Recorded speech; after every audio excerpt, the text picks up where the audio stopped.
The transfer was $6,000. It happens every single month for 11 years. And I had signed off on every single one.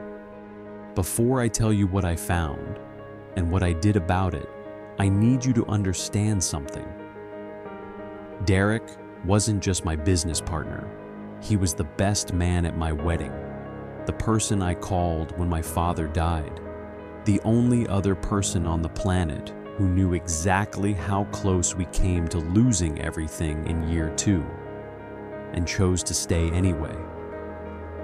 That's the part that makes this story different from every other betrayal story you've heard. Because this wasn't a stranger. This wasn't someone I hired off a job board. This was the person I trusted more than almost anyone alive. And he had been stealing from me since before my youngest child learned to walk. Stay with me. Because the way I found out and what I decided to do with that information is not what you're expecting. Derek and I met in 2009 at a conference neither of us wanted to attend.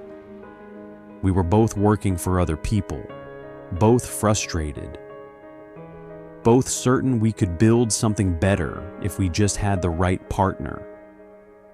By the time we left that conference, we had the outline of a business on the back of a hotel notepad. 6 months later, we were operational.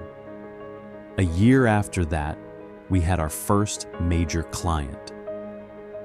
The business was a commercial property management firm, not glamorous, not the kind of thing people write about in magazines, but it was ours, and it worked. By year 5, we had 23 staff, offices in 2 cities, a portfolio worth several times what we'd originally projected. Derek handled operations. I handled finance and client relationships. It was a clean split. The kind that only works when you genuinely trust the other person. And I trusted Derek completely. Our partnership agreement gave each of us signing authority on operational expenses up to $10,000 without requiring dual approval. It was a practical decision. We couldn't be calling each other for every contractor invoice. That clause. Written in year 1, when we were still operating out of a shared office the size of a large bathroom, is the clause that made everything possible. I wrote it. I suggested it. It was my idea. I've thought about that a lot. I want to pause here for a second, because I know what some of you are thinking. How do you not notice $6,000 a month disappearing? It's a fair question. And the answer is one I'm not entirely comfortable with. You don't notice it because you're not looking for it. You don't look for it because looking for it would mean suspecting the person you trust most. And suspecting them feels not just disloyal. It feels like a personal failure, like an admission that your judgment was wrong. So instead, you see the line item. You read vendor services, operations. You sign the summary report, and you move on to the 17 other things demanding your attention that day. That's not naivety. That's the specific vulnerability that comes with trusting someone completely. Remember that. It matters later. From the outside, Derek and I were the partnership, people used as an example. We didn't have the explosive disagreements that kill most co-founder relationships. We didn't compete for credit when things went wrong. And things always went wrong. We defaulted to fixing it, not assigning blame. Our families spent holidays together. My kids called him Uncle Derek when my wife was hospitalized in 2019. Nothing life-threatening, but frightening enough. Derek drove 2 hours to sit with me in the waiting room. He didn't call. He just showed up with coffee and a terrible joke about hospital parking rates that made me laugh despite myself. That's who I believed he was. And here's the thing. I still don't fully know where the real Derek ends and the performance begins. That question has no clean answer. I've made peace with that, but I'm getting ahead of myself. In late 2022, our accountant of 7 years retired. Her name was Carol. Sharp, meticulous, the kind of person who caught a $200 data entry error in a report I'd personally reviewed 3 times. We brought in a new firm, younger team, more tech forward. They migrated everything to a new system, which meant our transaction history got a full retrospective review as part of the onboarding process. I didn't think much about it at the time. I should have paid more attention to how quiet Derek was when I mentioned it. Let me tell you something about people who are doing something they shouldn't be. They don't look guilty. That's the myth. That guilt shows. What actually happens is the opposite. They become slightly more present, more attentive, more eager to discuss the things that aren't the problem. So, you stay focused there. Derek started coming to the office earlier. He suggested we do a quarterly review, something we'd never been consistent about. He sent me a long email about growth strategy for 2023 with a level of detail that was genuinely impressive. I read that email and I thought, this is why we work. I now read that email differently because by the time he sent it. November 14th, 2022, I've checked. The new accounting firm had already begun their retrospective review. He knew what they were going to find. He just didn't know that I would know before he expected me to. The call came on a Tuesday afternoon in January 2023. It was David, the lead accountant from the new firm. He asked if I had time to talk that week. In person, not a video call, in person. I knew then. I don't know how I knew, but I did. Something about the specific request for in person. The way he said it, unhurried but deliberate, told me this was not a conversation about software migration. I said, "How about tomorrow morning?" He said, "That works." I didn't sleep that night, not because I was afraid, but because I was already thinking. I've always been a person who thinks better at night. My wife calls it a personality flaw. I call it asset management. In the hours between David's call and our morning meeting, I didn't panic. I planned. I went back through 12 months of our operational expense summaries, not all the details, just the totals and the category breakdowns. And there it was. Vendor services, operations, every month, like clockwork, between $5,800 and $6,200, sometimes more, never less. I pulled up the individual transactions. The vendor account led to a company name I didn't recognize. A company that, when I searched for it, had no web presence, no registered address in our state, nothing. A shell. I closed my laptop. I made myself a cup of tea, and I made a decision that I believe to this day was the right one. I'm going to tell you exactly what I decided and why. But I need you to understand the full scope of what David showed me the next morning first. Because what I've described so far, that's not even the part that made me sit in my car for 40 minutes before I could drive home. That comes next. David laid it out across 3 printed documents.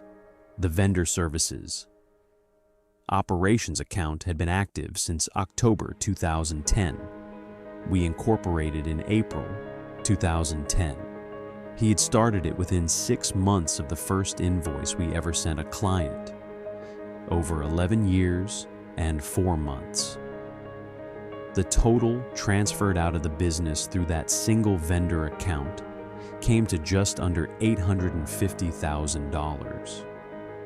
I want you to sit with that number. $847,000.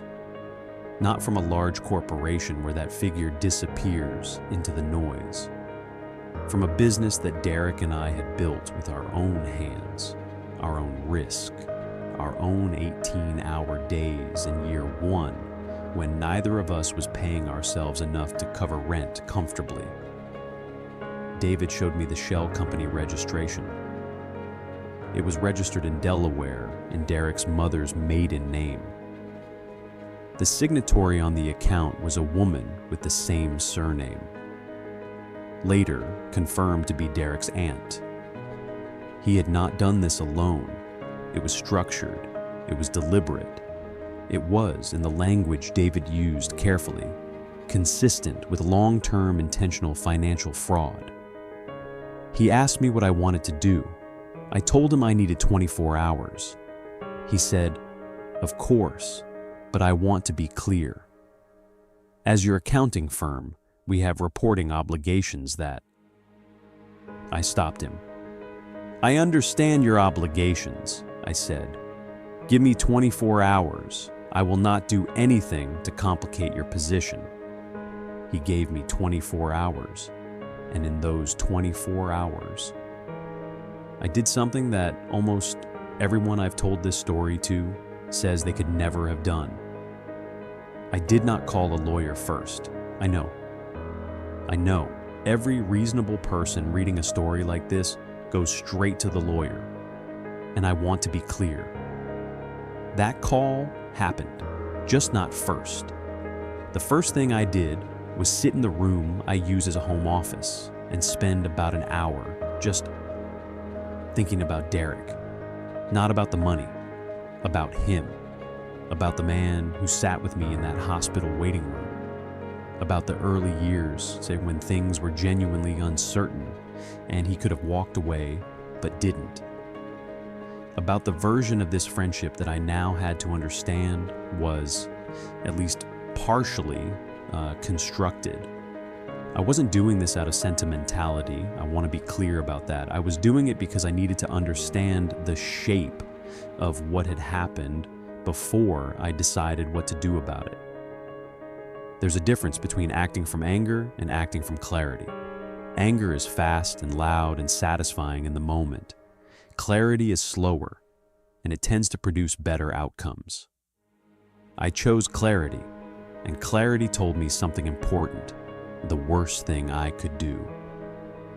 For myself, for the business, for the 23 people who worked for us, was to make a move before I held every card in my hand. So I waited. Here's what I did in those 24 hours. I called our business lawyer, Elena, not to report anything, to understand the full range of options available to me before I was committed to any of them. She was not calm when I explained. I'll say that, but she was good, and she confirmed what I had already suspected. I had the option to pursue this criminally, civilly, or both.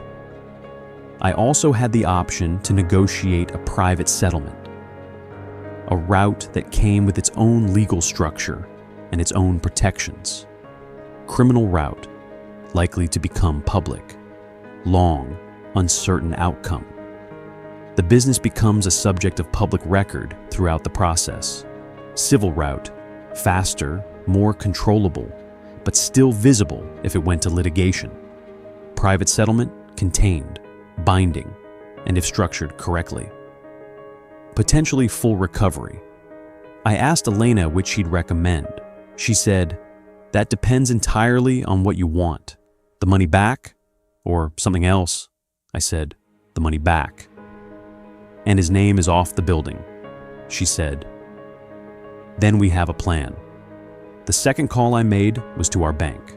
I spoke with our relationship manager and, citing an ongoing internal audit, which was technically accurate, I requested that dual approval requirements be reinstated on all transactions above $2,500 immediately, pending a formal amendment to our banking mandate. The request was processed that afternoon. Derek didn't know. He had no reason to check, and I said nothing to him. Nothing at all. For 6 days, I sat across from him in meetings. I answered his messages. I laughed at his jokes, and I waited for the plan to be ready. 6 days is a long time to hold something like that. People ask me, how? How did you sit across from him and act normal? The honest answer is, it wasn't as hard as it should have been, and that realization was the most painful part of all of this. Because halfway through day 3, I noticed something. I was performing the friendship the same way I suspected he had been performing it for years. The same gestures, the same warmth, the same easy laugh over the same coffee order. And I thought, if I can do this for 3 days knowing what I know, what does that say about how long he did it knowing what he knew? I don't have a clean answer to that. I don't think there is one. On day 7, Elena was ready. The document she had prepared was a private resolution agreement. It laid out, in precise legal language, the total sum we were claiming. The $847,000 in directly evidenced transfers, plus legal fees, plus interest calculated from the date of the first fraudulent transaction. The total figure was $1.1 million. The agreement also required Derek to transfer his full 50% stake in the business to me at zero consideration, meaning he would receive nothing for 11 years of equity, as a condition of us not pursuing criminal charges. Elena explained that we were not obligated to offer him this option. We could go directly to the police in the DA's office. I chose to offer the option first, once, with a deadline. I called Derek and asked him to come to a meeting. I told him it was about the accounting transition, and there were some items David needed us both to review. He arrived relaxed. He got a coffee from the machine in the lobby. He was wearing the jacket I'd seen him wear to every important meeting for the last 4 years. I had David there. I had Elena there. He understood within about 45 seconds of sitting down. I watched it cross his face. The understanding. Not guilt, exactly. More like the specific stillness of someone who has been running a very long distance and has just realized they've hit a wall. He didn't deny it. He said, "How long have you known?" I said, "Long enough," which was technically 7 days. But at that moment, it felt like 11 years. Elena walked him through the agreement. He had his own lawyer on the phone within 20 minutes.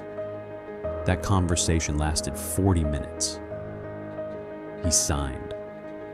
He signed because the alternative was a criminal fraud charge that would have followed him for the rest of his life. He signed because Elena had structured the agreement such that fighting it in court would cost him more than complying with it. He signed because, when it came to it, Derek was a person who made calculated decisions. And the calculation, finally, no longer worked in his favor. He left without saying anything to me directly. At the door, he paused. For a moment, I thought he might say something. He didn't. The door closed. And that was the last time I saw him. The recovery process took 14 months. The $1.1 million was structured as a payment plan. Not because I was being generous, but because Elena advised that demanding immediate full payment was a path to litigation. The plan held. The last payment arrived on a Wednesday morning in March. I remember because I was in a meeting when it cleared, and I checked my phone for something unrelated and saw the notification. I didn't tell anyone in the meeting. I finished the agenda. I thanked everyone. I walked back to my office. And then I sat quietly for about 10 minutes, not celebrating, not grieving, just processing the specific feeling of something that has been wrong for a very long time, finally being right again. The business is still running. The 23 people who worked for us still have their jobs. We grew by 14% in the year following the settlement. Partly because I was suddenly making decisions without a partner who, I now understand, had complicated reasons for keeping certain things exactly as they were. My name is the only one on the building now. I didn't put his back up, not out of bitterness, just it didn't seem right to have the name of someone who had taken from the business displayed above the front door of it. Some things are simple. I've told this story to a few people I trust. The reactions are almost always the same. First, disbelief, that it went on so long, that I didn't see it sooner. Then, what would you have done differently? Honestly, structurally, not much. Dual approval from day one, a formal annual audit, not just a review. Clear tripwire processes so that no single person controls a transaction category without oversight. But personally, I don't think I'd have done anything differently, because the version of Derek I trusted was real to me. The friendship was real to me, and I refused to let what he did rewrite everything that came before it. Some people think that's weakness. I think it's just honest. What I know for certain is this: the worst betrayals don't come from strangers. They come from the people who know exactly how much you trust them. And the only protection against that, the only real one, is not suspicion. It's structure. Processes that protect you, regardless of whether you trust the person. Trust the person. Audit the process. That's the thing I'd tell anyone starting a business partnership, or already in one, 11 years later. The hard way. That's what I know. I want to know what you would have done in that room when he sat down. Would you have offered the private settlement? Or gone straight to the authorities? Tell me in the comments, because I still think about it.